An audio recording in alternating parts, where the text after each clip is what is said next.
Assalamualaikum warahmatullahi wabarakatuh. Klaners Indonesia, kita berjumpa lagi nih ya. Ya sekarang saya bersama Ketua Umum Forsa yang bernama Pak Kuswanto. Gimana Pak Kus? Kabarnya sehat ya? Alhamdulillahirrabbilalamin. Assalamualaikum warahmatullahi wabarakatuh. Salam buat klaners semua di seluruh Indonesia. Klaners, nih kita tanya-tanya Pak Kuswanto ini ketum yang kedua ya, Ketua Umum Forsa yang kedua nih ya, berarti ya. Nah sekarang kita kita tanya ke Pak Ketum Forsa, ya seputaran mulai dari pribadinya ya kan sampai organisasi Forsa nih. Klaners ya. Pak Kus, lagi sibuk apa nih Pak Kus nih? Ya, sekarang paling tetap prioritas kerjaan Bang Haji. Kerjaan ya? Ya, kerjaan. Jadi selain organisasi Forsa, ya juga kerjaan yang saya geluti udah lama, jadi event organizer. Di Abi Production. Jadi sehari-hari saya handle itu. Kerjaan. Jadi Abi Production nih masih tetap terus berjalan terus nih ya? Masih. Jadi alhamdulillah sejak kita mulai mereda COVID ya, pandemi COVID ya, dari awal-awal tahun ini sudah mulai ada aktiviti dari perusahaan, dari klien yang bikin kegiatan aktiviti promosi. Jadi udah mulai ada project-project gitu ya. Dan 2 tahun itu lumayan Bang Haji, kita berpengaruh banget sama event ya. Jadi sangat nggak boleh kerumunan, nggak boleh apa sehingga untuk kerjaan memang hampir tiarap tuh 2 tahun itu. Bagaimana kita bisa mensiasati supaya tetap dapur ngebul lah secara corporate ya, secara perusahaan. Namun ya alhamdulillah di tahun ini, di awal tahun ya, secara aktiviti promosi perusahaan sudah mulai. Sudah boleh bikin gelaran-gelaran, pameran, acara-acara outdoor juga udah aman ya? Acara outdoor juga ya aman sih sudah, tapi masih terbatas juga. Tetap masih terbatas. Artinya yang big event itu belum bisa juga dilakukan. Belum bisa, ya? Jadi yang masih terbatas lah gitu Bang Haji. Oke. Kira-kira Abi Production tuh udah berdiri udah berapa lama Pak Kus? Jadi Abi Production ini sebetulnya perusahaan baru, ini emang yang saya miliki ya. Jadi berdiri tahun lalu itu 12 Agustus. Ya, tetapi secara aktiviti pekerjaan sebagai event organizer itu saya sudah geluti sejak 10 tahun yang lalu. Ya, di perusahaan yang lama. Jadi sekarang di Abi Production alhamdulillah begitu saya dirikan itu Abi Production ya, klien-klien yang dulu pernah bekerjasama dengan saya itu juga mereka juga mempercayakan pekerjaannya kepada Abi Production gitu. Jadi langsung berjalan tuh walaupun baru. Abi Production itu apa aja sih yang biasa di-tackle? Ya. Jadi Abi Production ini core bisnisnya ada di event organizer. Event organizer, kemudian MICE, kemudian juga activity yang berkaitan dengan itu, yang supporting dengan itu, vendor, ya, percetakan segala macam. Dan Abi Production ini, Abi ini kan adalah anugerah abadi nih Bang Haji. Anugerah abadi, dan ini yang luar biasa, yang memberikan nama ya orang tua Bang Haji. Raja Dangdut Dunia. Raja Dangdut Dunia. Yang ngasih nama nggak tanggung-tanggung nih Abi Production. Saya baru tahu nih. Anugerah abadi. Pantas waktu launchingnya datang tuh Raja Dangdut Dunia tuh Klaners ya. Ternyata beliau yang ini yang ngasih nama. Betul. Nah Pak Kus, ini kan mungkin Klaners bertanya-tanya nih, ya kan? Mungkin khususnya kaum hawa nih, ya kan? Nih Pak Kus nih kayaknya nih dilihatnya tuh awet muda, awet tua. Udah berumah tangga belum Pak Gus? Udah. Udah ya? Udah. Anak berapa anak? Anak 2. Anak 2. Anak 2. Oh, nyonya nggak diajak nih? Nyonya lagi ada kegiatan ya sama PKK dia. Oh, aktif banget ya nyonya. Social worker. Social worker. Aduh, saya manggil istrinya beliau nih Umi, ya. Ya alhamdulillah ya Pak Kus ya. Artinya kedekatan kita bukan hanya sebatas teman, tapi kita udah seperti keluarga lah ya. Kedekatan kita ya, alhamdulillah ya. Luar biasa. Artinya nambah saudara nih. Jadi walaupun Bang Haji Fikri ini putra Raja Dangdut, tetapi familiar banget. Ya, humble, enak gitu. Jadi nggak tinggi hati, luar biasa deh. Bersyukur bisa bersahabat sama Bang Haji Fikri. Amin, alhamdulillah ya. Itu kan didikannya sang raja. Emang kita diamanahin ini begitu. Ya kan, apalagi Forza. Luar biasa. Iya, karena kan Forza ini kan salah satu pelestari dari karya-karya Babe. Betul. Dan juga saya masih inget tuh omongannya Babe nih. Salah satu warisan terbesar kamu, Fik, itu adalah Forza. Iya. Nah, artinya ya alhamdulillah saya sampai saat ini dengan Forza tidak ada jarak deh. Iya. Iya kan? Iya. Gitu Pak Gus. Luar biasa.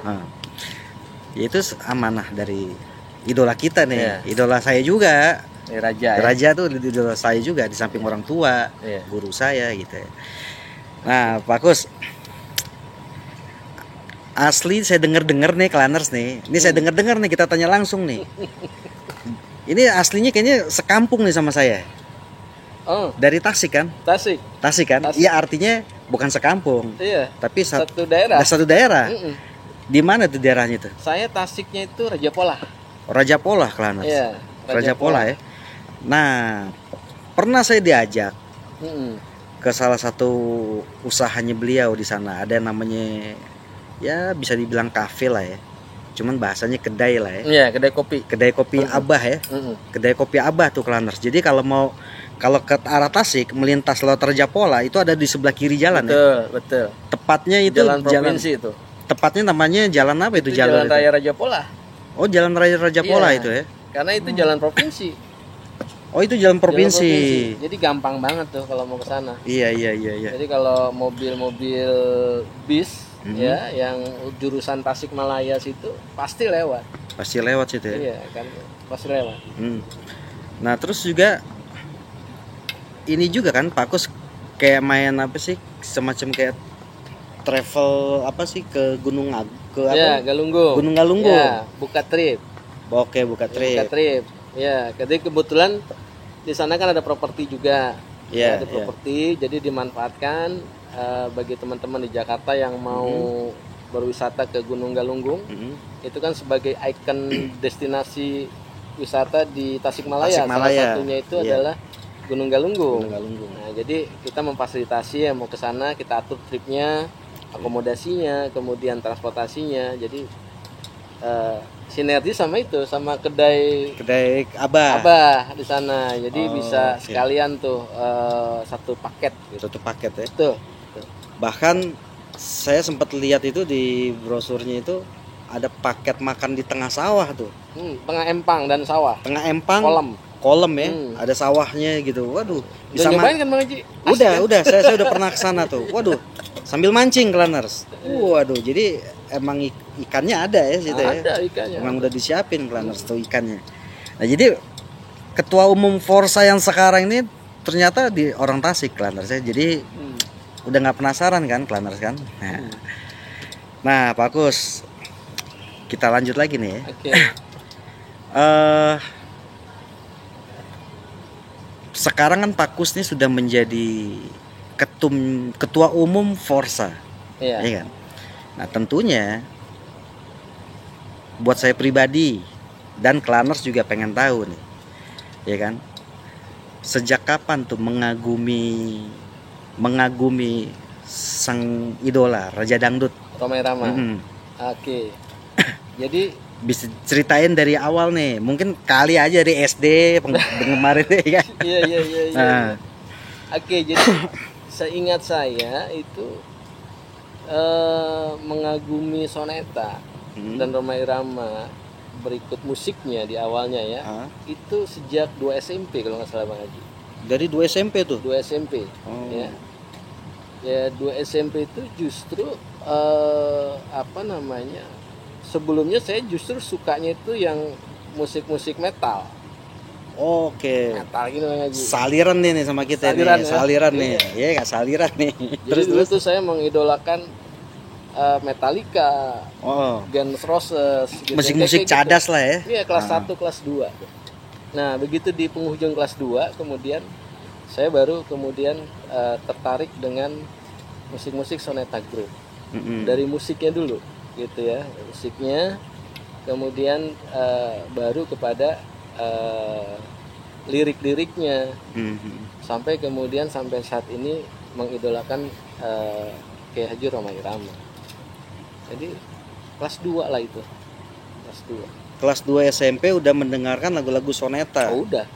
Jangan-jangan nggak pernah belajar nih dengerin lagu soneta. Jadi sejak suka ya itu memang keseharian tuh pasti kalau lagi santai di kelas gitu, belum ada guru, kita main gendang aja tuh, lagu-lagu soneta gitu. Kemudian ada temen juga Bang Haji, teman sebangku. Itu juga di meja tuh ya, tangan di meja tuh gini-gini ya. Kayak gitu tuh. Jadi, cuman kalau Raja Dangdut sering-sering begini di meja nih, wah suka saya ingetin tuh. Gitu ya? Ngeri jempol kesleo. Bahaya tuh ya? Bahaya tuh. Makanya waktu pernah kan podcast Bisikan Roma tuh, saya kan bilang hati-hati tuh kalau lagi main gendang-gendang begitu kan di meja. Jangan sampai lecet. Ya kan bahaya tuh. Ntar kalau cantengan repot kita. Iya. Nah, Pak Kus, ada nggak yang bener-bener Pak Kus sukai dari karya-karyanya Papa tuh? Lagunya Papa. Kira-kira apa tuh lagu yang Pak Kus suka banget lah, suka banget karena deh. pada prinsipnya lagu-lagu soneta dan semua itu asik-asik banget kan, keren-keren. Tapi kan begini Bang Haji, yang lagu-lagu beliau itu kalau kita klasifikasikan mungkin paling tidak memenuhi 3 klasifikasi kalau menurut saya. Lagu cinta, lagu dakwah, sama lagu-lagu kritik sosial. Ini kalau menurut saya gitu kan. Nah, dari 3 ini ada jagoan satu nih kalau saya. Masing-masing punya punya jagoan. Masing-masing punya jagoan. Jadi kalau lagu cinta saya suka dulu tuh. Yang saya ingat pertama kali memang saya kagumi untuk lagu-lagu cintanya itu Syahdu. Syahdu. Iya, benar SMP tuh. Iya. Ya, itu Syahdu. Kemudian untuk yang dakwah yang dulu pertama saya kali dengar dan sukai itu kalau nggak salah lagu Quran dan Koran. Iya, Quran dan Koran ada. Nah, kemudian yang ketiga kalau kritik sosial ya, yang pertama kali waktu itu saya kagumi secara lirik ya, dan juga tentu musiknya itu ada di lagu Sumbangan. Yang menyumbang sebenar. Wah, itu nyindir Porkas dulu tuh. Iya. itu sangat eksplisit sekali tuh. Iya benar. Gitu kan. Sumbangan sama judi lah. Judi itu bisa ke dakwah juga ya Bang Haji ya. Itulah 3 itu. Terus kemudian saya kagumi itu sampai kemudian hari ini gitu kan. Jadi kalau kita bicara tentang musiknya, saya udah susah untuk dibicarakan dengan kata-kata. Semuanya suka. Karena ada yang menarik bagi saya. Dulu kan waktu sebelum juga ketemu dengan musik-musik soneta, juga musik dangdut lain juga udah banyak Bang Haji, udah saya dengar dulu ya. Kayak misalnya Meggy Z, kemudian dan lain sebagainya ya. Tetapi kan yang membedakan menurut saya, setiap lagu itu dia soneta ini kan punya karakter musik sendiri-sendiri, beda-beda. Setiap lagu itu beda-beda gitu ininya, aransemen musiknya gitu kan. Tapi kalau yang di luar soneta, lagu-lagu zaman-zaman itu kan ya ya sama saja. Secara aransemen musiknya itu nggak berbeda gitu.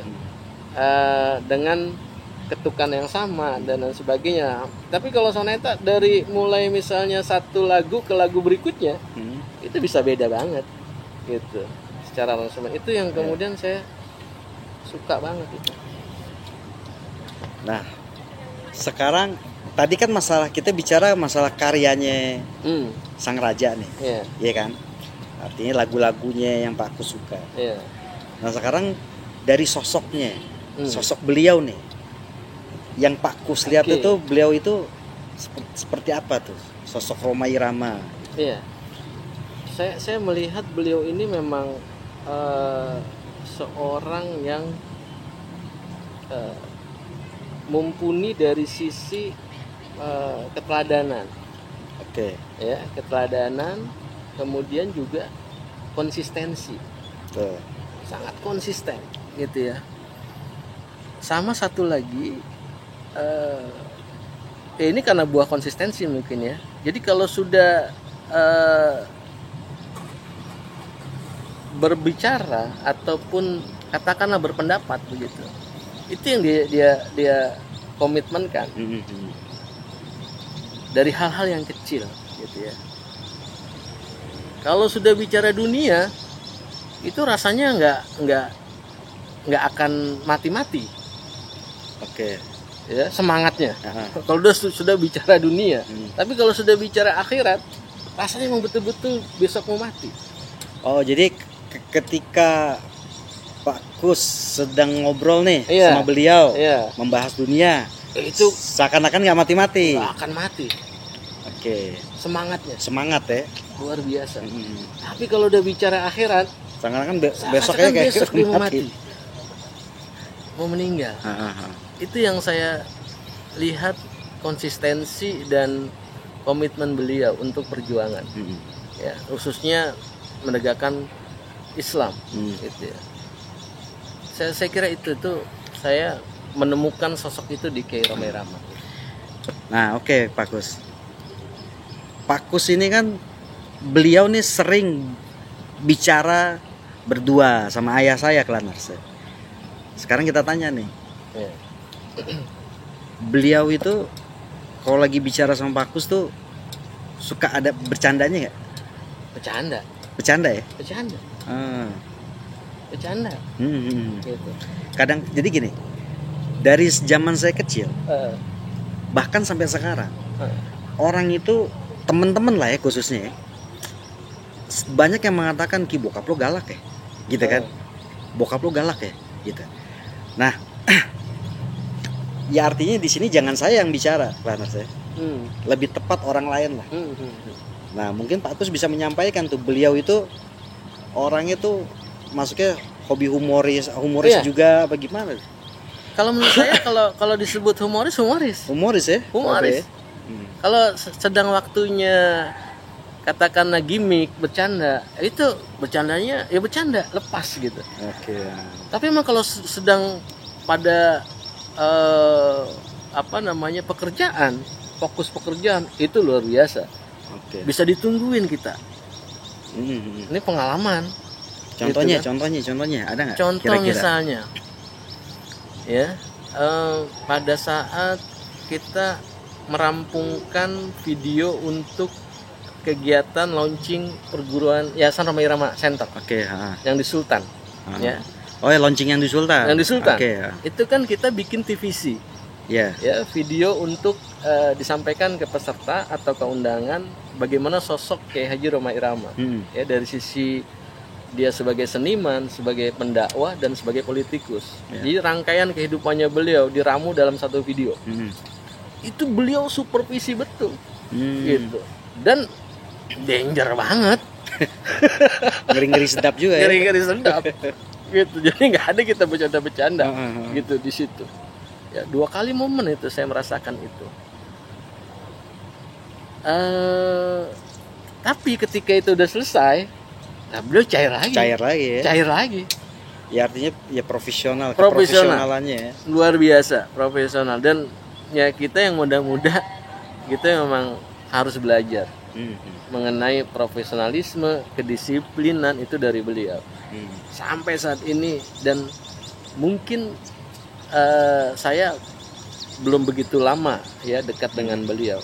Artinya kan kisah-kisah tentang profesionalisme, kedisiplinan kayak Haji Romai Rama itu sudah mengalir juga dari sahabat-sahabat beliau. Tadi Bang Haji Fikri bilangnya dari teman-teman beliau. Begitulah kondisi ataupun apa yang pernah dilakukan oleh Kiai Romai Rama untuk masalah profesionalisme dan disiplin. Dan saat kemarin saya merasakan itu. Saya merasakan banget, dan tim Abi Production, karena kebetulan Abi Production tuh yang garap gitu kan. Itu ada ya betul-betul kita dikasih apa ya, supervisi yang memang nggak dilepas sedikit pun gitu. Kalau mau selesai sekarang, ditungguin Masya Allah, begitulah beliau ketika memang sedang bekerja gitu ya.